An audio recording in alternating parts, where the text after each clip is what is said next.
Dîsa îro derwêşe Rewşa dilê min perîşanê Ji bo mişîn û girîne ne ronahî êşîm û dildarê Şev ev şev ev şev Ez ê ji vî gundî derê bim Ev şev ev şev ev şev Ez ê ji vî warî barkim Ne pêşa min rêya çiyayanê Rêwîtiya min perdûrê Dem tenge wekê me Yarê nehat ez êşîm Dinya geçî ji bo herkesî Ji bo mişîn û xeme Ev şev ev şev ev şev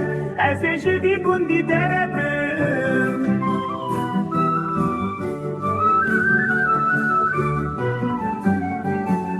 Yara min li pey min digirî Diya min pey min dikeve hêsiran Ez ê herim welatê xerîbiyê Dilê min bûye du parçe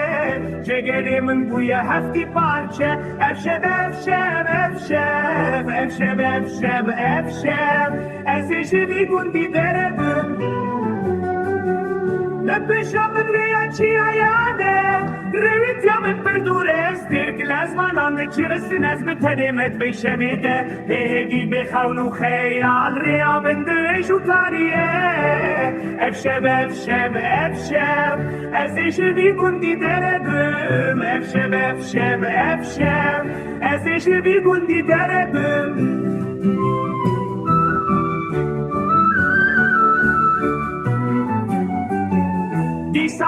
Dîsa îro derwêşe Rewşa dilê min perîşanê Ji bo mişîn û girîne ne ronahî ji bo dildarê Ev şev ev şev ev şev Ez ê ji vî gundî derê bim Ev şev ev şev ev şev Ez ê ji vî gundî derê bim Ne pêşa min rêya çiyayanê Rêwîtiya min perdûrê Ne pêşiya min rêya çiyayanê Rêwîtiya min perdûrê Dem pêşiya min rêya çiyayanê Rêwîtiya min perdûrê Ev şev ev şev ev şev Ez ê ji vî gundî derê bim Ne pêşiya min rêya çiyayanê Rêwîtiya min perdûrê